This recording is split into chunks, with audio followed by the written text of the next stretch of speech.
어려운 이론이나 또 개념도 이렇게 쉽게 예시로 설명을 하면 아하 그거구나. 처음에 들을 때는 굉장히 어려운 내용인데도 막연했던 내용들인데도 예를 들어 설명하면 아 그거구나 이렇게 쉽게 깨달아지고 이해될 때가 많이 있지요.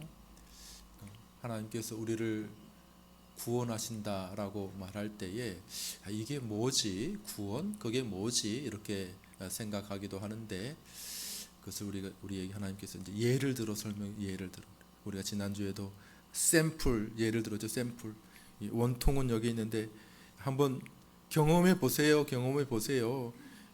원래 그 화장품은 이건데 이거 한번 경험해 보세요. 이렇게 샘플을 통해서 이게 이렇게 좋은 거구나 이렇게 우리가 알 수가 있는 것과 마찬가지인 것이죠.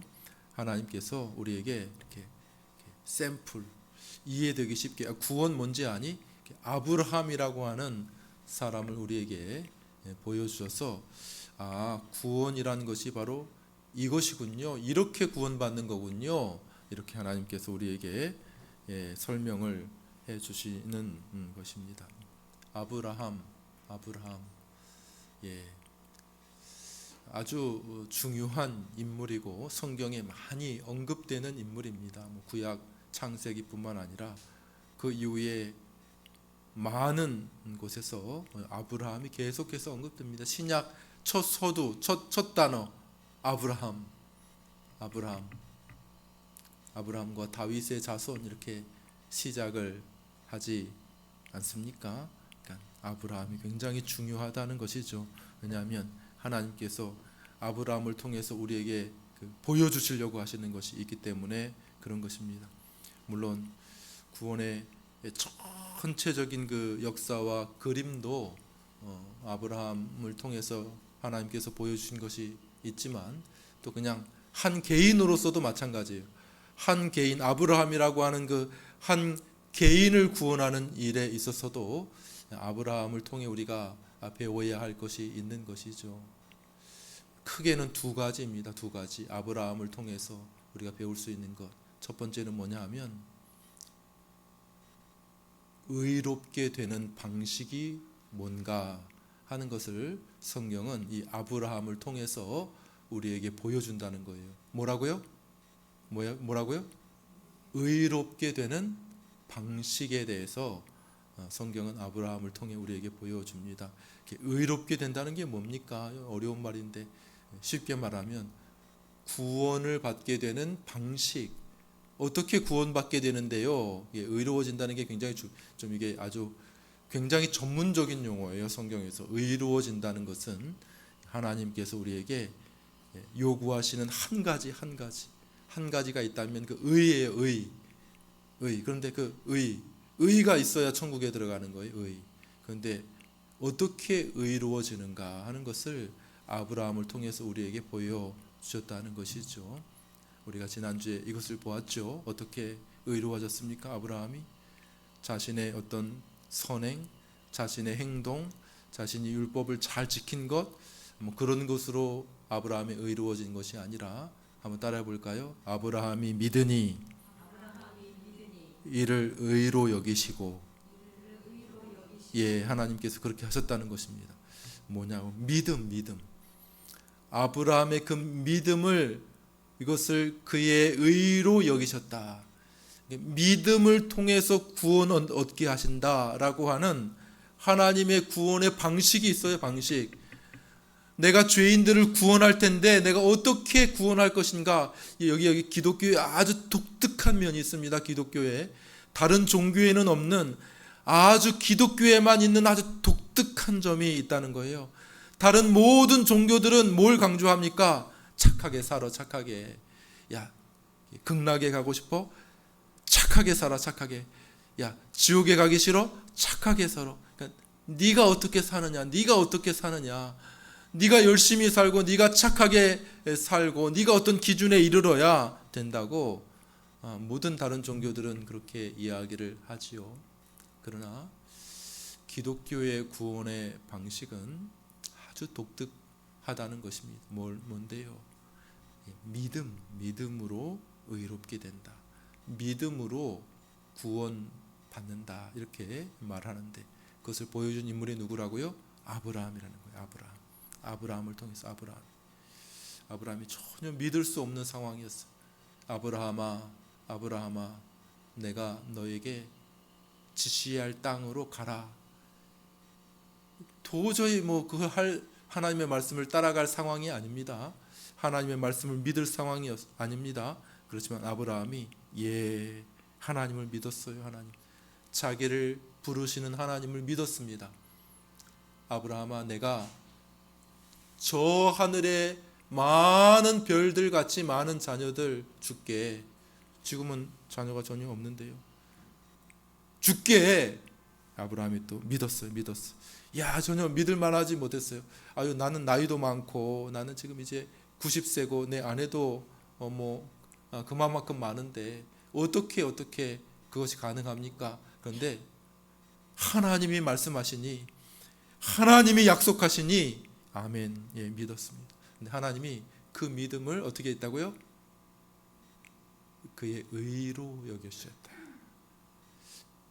이것이 하나님께서 사람을 구원하시는 방식이라고 아브라함을 통해서 말씀하신 것이죠. 그래서 이후에 오는 모든 사람들 마찬가지. 모든 사람들 어떻게 구원 얻습니까? 기독교에 대해서 아브라함을 봐라. 아브라함이 어떻게 의롭다함을 받았고 아브라함이 어떻게 구원을 받았는지 봐라. 이렇게 이야기를 하는 것이 어떻게 해요? 기독교는 절대 그렇게 말하지 않습니다. 네가 열심히 살아야지 구원을 받지. 자, 여기 하나님의 그 십계명이 있고 율법이 여기 있으니 이대로 행해. 이대로 열심히 이대로 행하면 네가 구원받게 되지 않겠느냐. 여기 여러 하나님의 말씀을 따라 살면은, 최선을 다하면은 구원을 받게 되지 않겠느냐. 우리의 선행과 우리의 어떤 의로움을 가지고 구원 얻으라 이렇게 말하지 않는다는 것입니다. 그럼 뭘로요? 그럼 뭘로 구원을 받는데요? 뭘로? 한번 따라해 봅시다. 다시 한번. 주 예수를 믿으라. 그리하면 구원받으리라. 그것입니다. 똑같아요. 믿음으로. 아브라함이 하나님을 믿고 그 하나님의 약속을 믿었을 때에 구원받은 것처럼, 의롭다 여겨진 것처럼 우리가 하나님 앞에 구원받는 방식도 똑같다는 것이에요. 어떻게? 그 내용이 같다는 건 아니죠. 그 내용, 그 믿음의 내용. 근데 믿음의 내용, 아브라함은 땅을 주겠다, 예를 들어 자손을 주겠다, 이렇게 그런 내용을 믿으라는 게 아니고 약속하신 하나님의 그 약속, 그 언약을 아브라함이 믿었어요. 믿을 수 없는 상황인데, 믿을 수 없는 조건인데 그것을 믿었을 때에 하나님께서 그것을 그의 의로, 그래서 그의 여긴다라는 건 계좌 이체한다고 얘기했죠. 계좌 이체, 원래 의미가 계좌 이체해야 되잖아요, 그죠? 그런 것처럼 믿으니 하나님께서, 원래 그 빵원이었어. 원래 돈이 없는데 애들도 아빠 돈이 다 떨어졌어요. 이렇게 전화. 돈을 좀 보내주세요. 계좌 이체 탁 하면 계좌에 돈이, 그런 것처럼 의를 하나님께서 아브라함에게 이체해 주신 거죠. 아브라함의 의가 아니었습니다. 아브라함이 열심히 쌓아가지고 벌어놓은 의가 아닙니다. 하나님께서 그를 그냥 의롭다 여겨주셨다는 거죠. 그런 것처럼 우리들도 의롭다 여겨지고 우리들도 구원받는 것이 같은 조건이라는 것입니다. 어떻게 해요? 주 예수를 믿으라. 뭘 믿는데요? 그분이 하나님의 아들이신데, 그분이 이 땅에 동정녀의 몸으로 태어나시고, 그분이 우리를 대신하여, 우리의 죄를 대신하여 십자가의 형벌을 받으시고 우리를 대신하여 모든 하나님의 율법을 이루셨습니다. 주 예수를 믿으라. 아이 그걸 어떻게 믿어? 그걸 어떻게 그 하나님의 아들이라고 그걸 어떻게 믿어? 우리가 믿을 수 없는 중에 믿을 때에 하나님이 그 믿음을 우리의 의로 여겨주시는 줄 믿으시기를 바랍니다. 예, 그 믿음을 통해 우리에게 의가 오는 거예요. 예수 그리스도를 믿는 그 믿음을 통해 그리스도가 이루신 그 의가 우리에게 전가된다고 성경은 말하고 있습니다. 그런 의미에서 아브라함은 우리에게 샘플이 됩니다. 아, 이렇게 구원받는구나. 아하, 이렇게 의롭다함을 받는 거구나. 이렇게 이야기를 해. 이게 지난주에 우리가 살펴본 내용입니다. 오늘은 그것뿐만이 아니라 두 번째로 아브라함의 그 믿음의 삶, 의롭다함을 받은 이후의 삶, 구원받은 이후의 삶, 하나님의 자녀가 된 이후의 삶에 있어서도 아브라함은 우리에게 좋은 샘플이 되어주고 있다는 것입니다. 아, 예수님 믿고 이제 구원받았으니 곧바로 천국 갑니까? 그러지 않죠. 이 땅에서 하나님의 자녀로서 계속 살아갑니다. 그냥 믿자마자 그냥 아무 의미가 없습니까? 이 땅의 삶은 그냥 곧바로 천국에 갑니까? 그냥 죽습니까? 그게 아니잖아요. 이 땅에서 그 이후의 삶이 우리에게 남겨져 있는데 그 이후의 삶은 그럼 우리는 어떻게 살아야 됩니까? 우리가 열심히 살아서 구원받는 것이 아니라고 하는데 이미 우리가 구원받았다고 하는데 그러면은 구원받은 하나님의 자녀로서 우리는 어떻게 살아야 됩니까? 하나님이 말씀하시죠. 여기 아브라함을 봐라.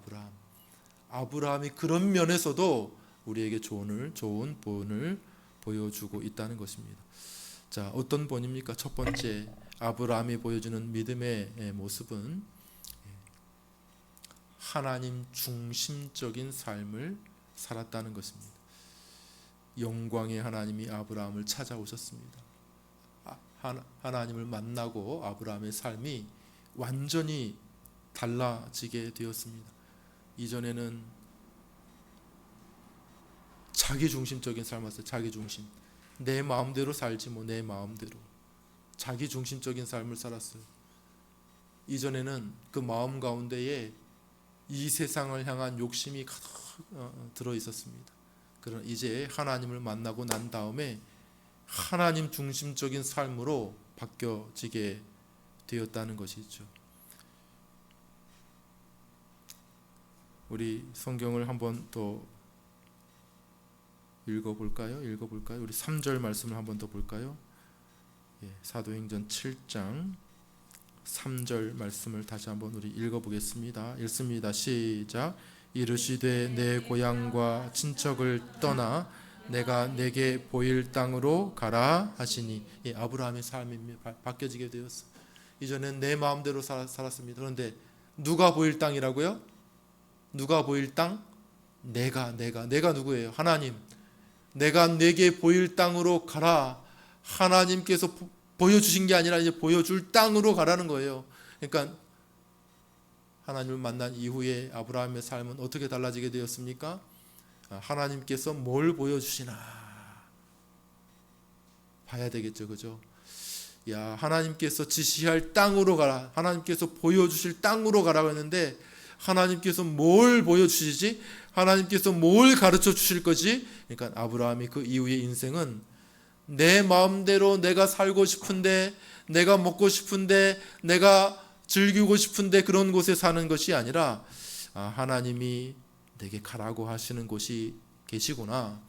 하나님께서 나를 이끌어 가고 싶으신 그런 곳이 계시구나. 그래서 하나님이 이리로 가라 그러면은 네, 이리로 가고, 하나님이 저리로 가라 그러면은 저리로 가고, 하나님이 멈추라 그러면은 그 자리에 멈추고. 그래서 그 이후에 하나님을 만난 이후에 아브라함의 삶은 하나님 중심적인 삶으로 바뀌어지게 되었다는 것이요.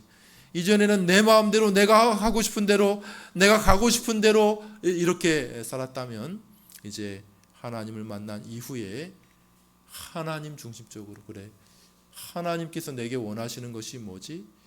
하나님께서 기뻐하시는 것이 뭐지? 그렇게 중심이, 삶의 목적이 그렇게 바뀌어지게 되었다고 말하고 있습니다. 웨스트민스터 소유리 문답 1문은 이것을 이렇게 고상하게 표현하고 있습니다. 제가 읽어볼게요. 인생의 제일 되는 목적이 무엇입니까? 답. 인생의 제일 되는 목적은 하나님을 영화롭게 하고 그분을 영원토록 즐거워하는 것입니다. 야, 웨스트민스터 신학자들, 그 영국 웨스트민스터 아비가 있어요. 거기에 다 모여서 목사들, 그 신학자들, 장로들 다 모여가지고 이 하나님의 말씀 성경을 다 연구해 보니까 하나를 발견해서 제일 중요한 거 일문 인생의 최고의 목적이 무엇입니까? 이렇게 묻는 거예요. 성경적으로 말해서 인생의 최고의 목적이 무엇입니까? 이렇게 하니까 인생의 최고의 목적은 하나님을 영화롭게 하고 그분을 영원토록 즐거워하는 것입니다 라고 결론을 내리고 있다는 것이죠. 아브라함의 삶이 그것을 우리에게 보여주고 있다는 것입니다. 이전에는 아브라함도 무신론자, 우상을 섬기는 그런 사람에서 내 마음대로 살지. 무신론자는 뭐냐면 목적이 없대요. 무신론자의 결론은 뭐냐면 에이티스트죠. 무신론자, 하나님이 없다, 이런 사람들의 결론은 뭐냐면 가만히 들어보니까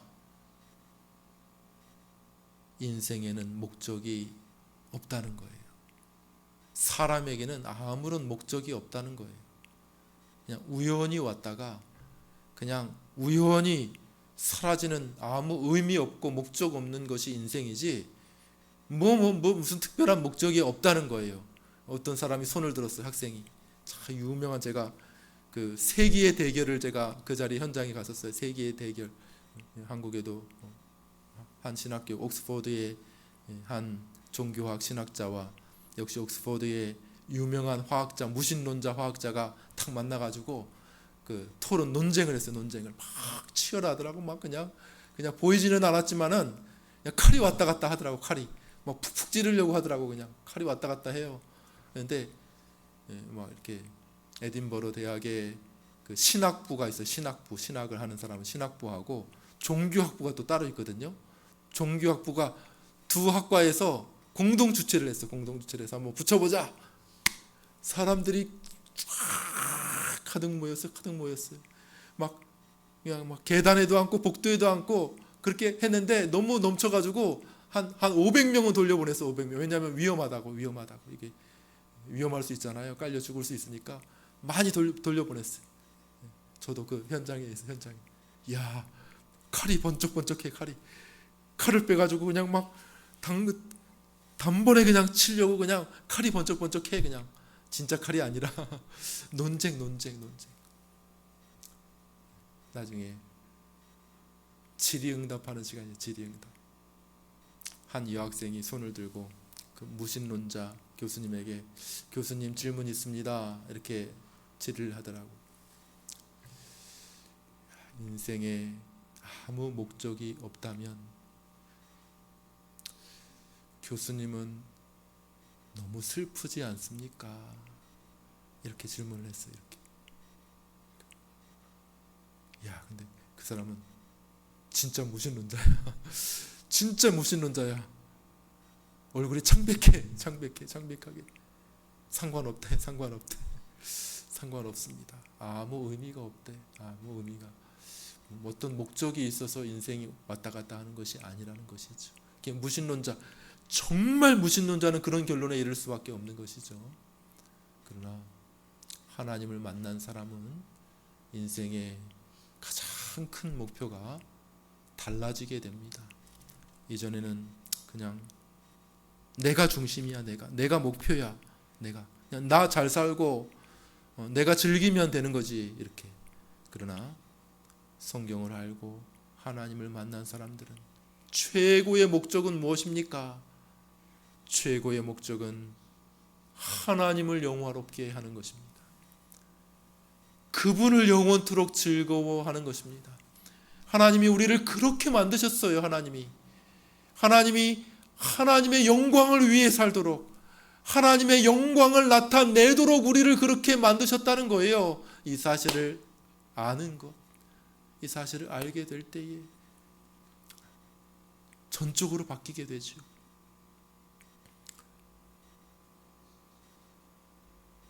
하나님의 음성에 귀를 기울이며 삽니다. 한 가지 질문이 있는 거예요. 한 가지 질문 뭡니까? 예전에는 나의 평안, 나의 즐거움, 이거 내게 이득이 되는가? 이게 이렇게 행동하는 게 내게 이득이 되는가? 이런 것들만 생각했다고 하면 이제 질문이 바뀌게 됩니다. 이것이 하나님께서 기뻐하시는 일인가? 이것이 정말 하나님께서 내게 원하시는 뜻인가? 이런 질문으로 바뀌어지게 된다는 것이죠. 이전에는 그래, 나의 목표는 큰 부를 이루는 거야. 나는 서울에서 그래서 집 한 채는 있어야지. 이렇게.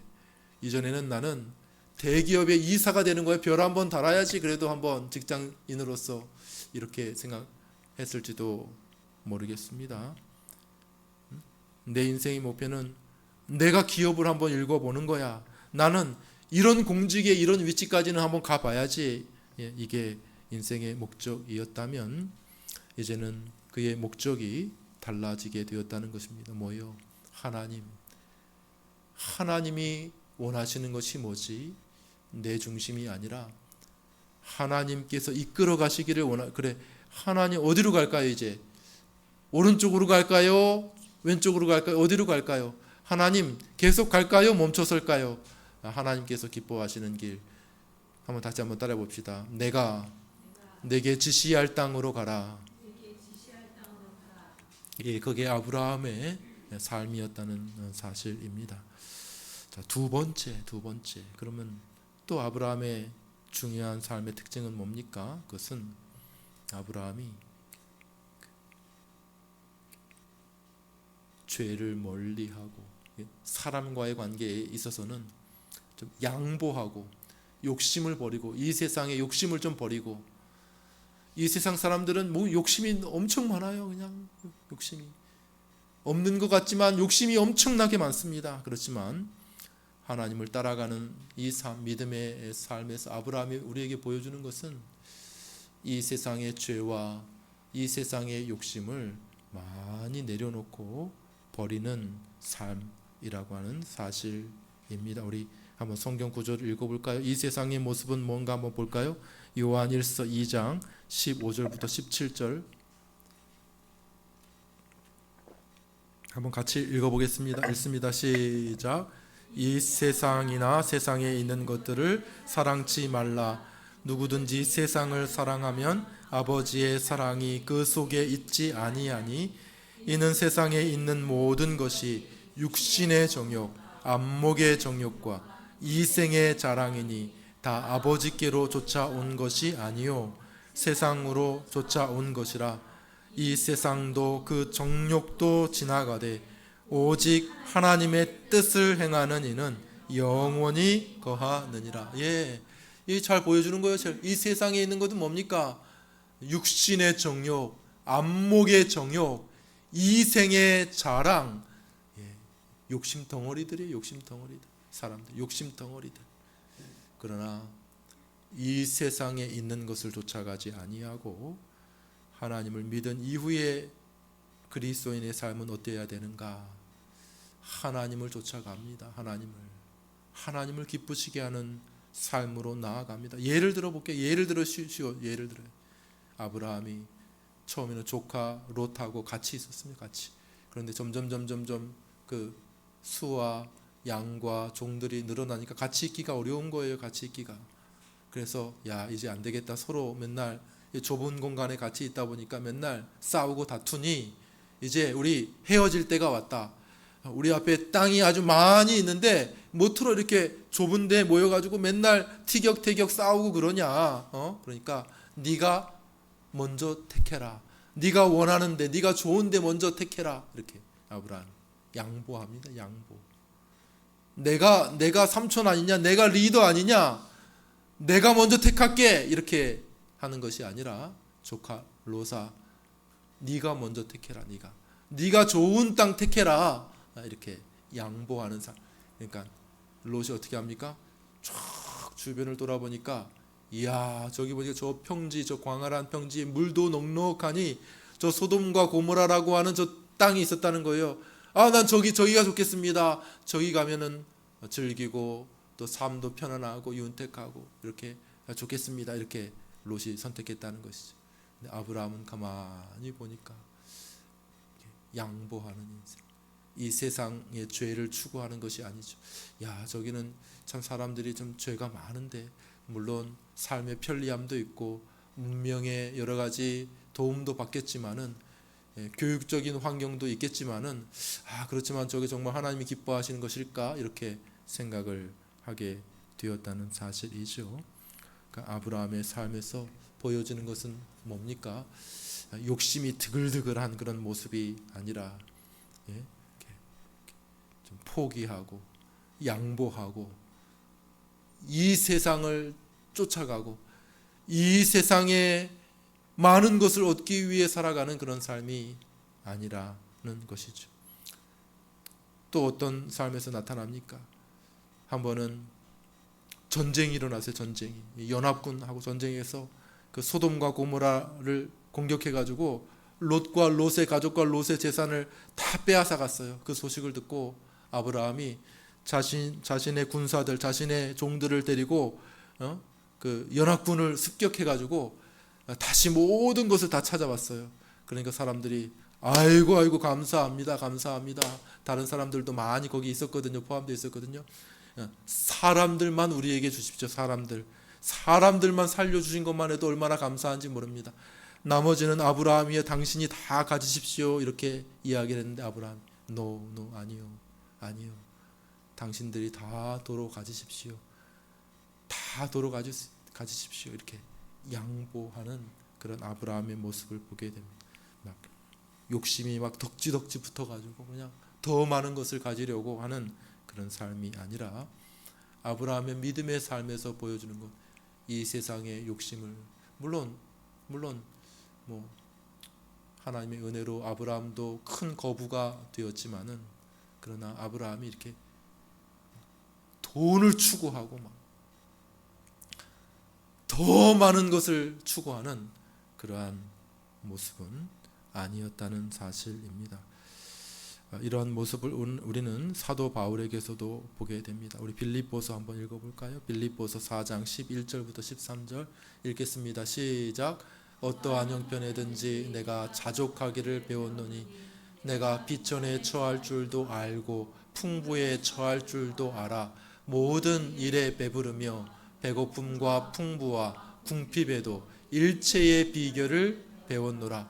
내게 능력 주시는 자 안에서 내가 모든 것을 할 수 있느니라. 이래도 좋고 저래도 괜찮다는 거예요. 나는 그 모든 것이 다 가능하다고 사도 바울이 이야기를 하고 있는 것이죠. 자, 세 번째 아브라함의 삶의 특징, 아브라함이 우리에게 보여주는 구원받은 삶의 특징은 뭡니까? 그것은 당장 지금 당장 현실을 바라보지 아니하고 장래의 일, 앞에 있는 일을 바라보는 삶이었다는 사실입니다. 우리 히브리서 11장 10절 한번 읽어보겠습니다. 히브리서 11장 10절 읽습니다. 시작. 이는 하나님이 계획하시고 지으실 터가 있는 성을 바랐음이라. 아브라함만이 아닙니다. 다른 믿음의 사람들도 똑같은 특징입니다. 11장 13절 14절 우리 또 같이 보겠습니다. 이어지는 말씀입니다. 읽습니다. 이 사람들은 다 믿음을 따라 죽었으며 약속을 받지 못하였으되 그것들을 멀리서 보고 환영하며 또 땅에서는 외국인과 나그네임을 증언하였으니 그들이 이같이 말하는 것은 자기들의 본향 찾는 자임을 나타냄이라. 히브리서 11장은 믿음장이라고 불러요. 그래서 믿음으로 살았던 사람들이 어떻게 살았는지를 보여주고 있는 것인데, 그들이 다 동일하게 지금 당장 이곳에서 성공하고 지금 당장 이곳에서 떵떵거리며 사는 그런 삶이 아니라 앞으로 오게 될 새로운 세상을 늘 바라보며 살았다는 것이죠. 그리고 지금은 어떻게 살았어요? 지금은 나그네와 행인으로서 지나가는 것을, 이 세상은 지나가는 거야, 지나가는 것. 여기서 계속 영원토록 살 것이 아니라 지나가는 삶이야, 이렇게 하면서 앞으로 우리가 영원히 거할 세상이 있다는 그런 마음을 가지고 살았다는 것이죠. 저도 공부 때문에 외국에서 외국인으로 몇 년간 산 기억이 있습니다. 돌이켜보면 별로 유쾌하진 않았던 것 같아요. 뭔가 특색이 있어. 외국인으로서 산다는 것이. 말도 잘 되지 않고 또 불편한 것도 없고, 이미 그곳에서 자라나고 태어난 사람들은 문화를 다 알고 이미 배경 지식들이 다 있잖아요. 그런데 거기 가서 제일 제가 힘들었던 건 뭐냐 하면은 전기세 내는 게 왜 이렇게 힘들어. 전기세 내는 게, 전기세를 파악하는 게 왜 이렇게 힘들어. 그 자체가 많이 틀려요. 그러니까 거기는 이제 비싸다 보니까 전기세를 이렇게 밤에 이렇게 야간 전기를 써요. 야간 전기는 싸요. 엄청 싸. 야간 전기는. 그래서 그걸로 이렇게 데펴놨다가 이제 천천히 이렇게 쓰는 그런 것들을 썼는데, 처음에는 그 시스템이 이해가 안 돼. 그래서 이게 얼마나 되는 거지? 이 정도 쓰면 얼마나 나올까? 그러다가 막 전기세 폭탄 맞고, 전기세 폭탄. 그랬던 기억이 납니다. 외국인으로서의 삶을 제가 한번 살아보니까 그렇게 유쾌하지는 못합니다. 생각해 보십시오. 여러분들 어땠을지. 약간 뭐라 그럴까, 붕 뜬 느낌이랄까.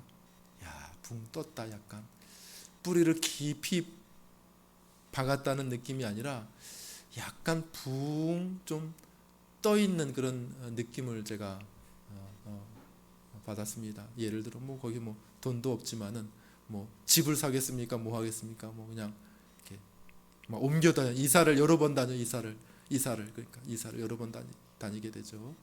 거기에 퍼머넌트 잡이 있는 것도 아니잖아요. 그죠? 그냥 학생으로 있으니까 약간의 아르바이트를 하긴 했지만은 이렇게 거기에 정착되거나 안정된 그런 삶이 아니고, 조금 있으면 또 이사 가고, 이 과정이 맞춰지면 또 이사 가고, 이렇게 하기 때문에 거기서 이렇게 완전히 안착돼서 정착한다 그런 느낌을 가질 수는 없는 것이죠. 그러니까 좋은 거를 사겠습니까? 큰 가구를 사겠습니까? 소파 같은 거를 사겠습니까? 왜냐하면 얼마나 쓸지 모르니까 새 거를 안 사잖아요. 새 거. 그러니까 제가 늘 하던 건 뭐냐면, 영국 사회의 분위기 때문에 그러기도 하지만 그 옆에 큰 쓰레기통이 있어요. 쓰레기통에 보면 옆에 이렇게 늘 사람들이 잘 버려. 이렇게 가구 같은 것들도 버려. 그러면 이제 그런 거 주워와 가지고 쓰다가 나도 버리고 잠시 쓰다가 버리고 가는 거. 잠시 쓰다가. 그런 삶이니까 약간 안정이 안 되고 약간 붕 떠 있고, 약간 임시 방편적인 삶이다, 그런 생각이 이렇게 들더라고요. 그런 것이죠. 계속 있을 건 아니니까 불편하더라도 좀 감수하고 살지 이렇게. 그런 것. 새로운 것을 잘 안 사죠. 비싼 것들을 거기다가 계속 이렇게 놓을 이유가 전혀 없을 것 아니겠습니까? 그래서 이제 다 끝나고 나서 한국에 들어올 때가 됐는데, 마침 후배 목사님 한 분이 이렇게 이제 들어온다는 거예요. 연락이 왔어요. 공부해가. 그래서 어떻게 했냐면 큰 다라이에다가 물건을 다 채워가지고 다 주고 왔어.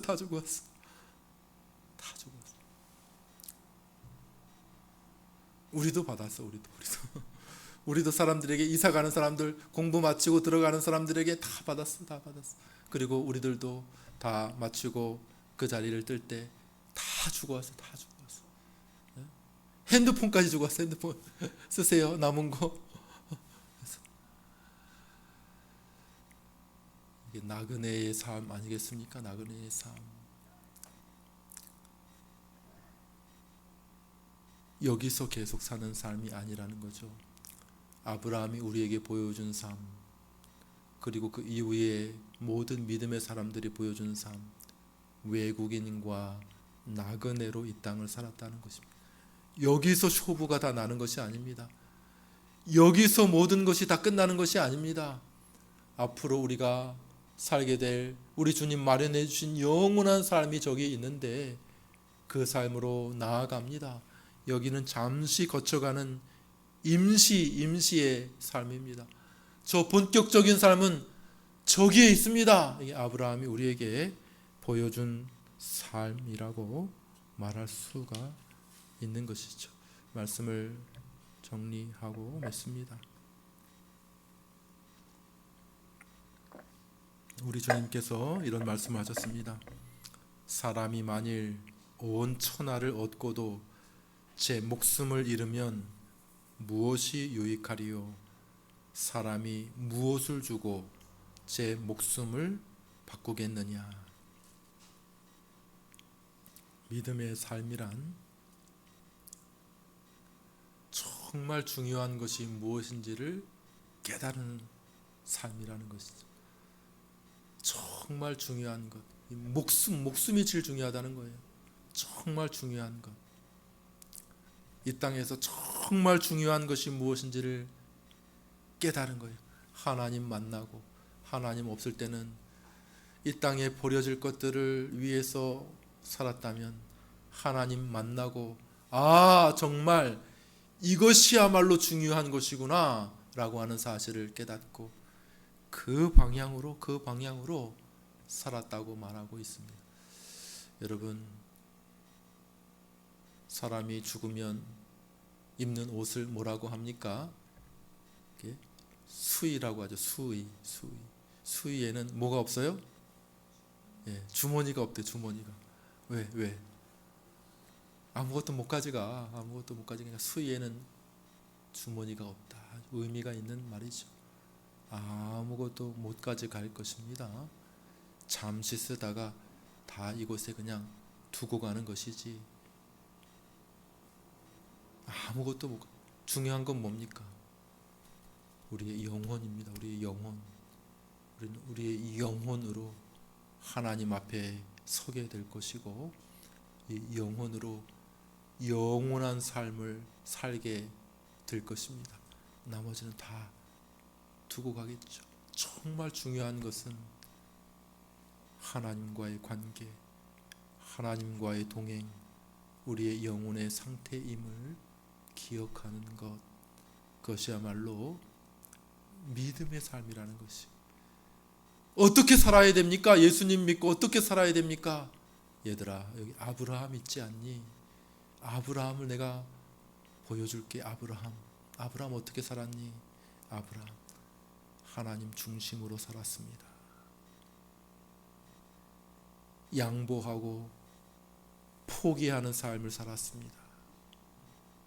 당장 이 땅에 현실로 모든 것을 쇼부 보려 하지 않고 장래에 다가올 저 세상을 향하여 살아갔습니다. 이것이 아브라함의 모습이고, 자, 여기 샘플이 있는데 너희들도 그렇게 살아야 한다. 믿음의 삶, 하나님께 부름받은 삶, 구원받은 사람의 삶, 하나님의 자녀로서의 삶은 어떤 삶이냐? 여기 아브라함, 내가 너희에게 샘플로 준 이 아브라함 보고 그러한 믿음의 삶을 걸어오라고 우리에게 말씀하시는 줄 믿습니다.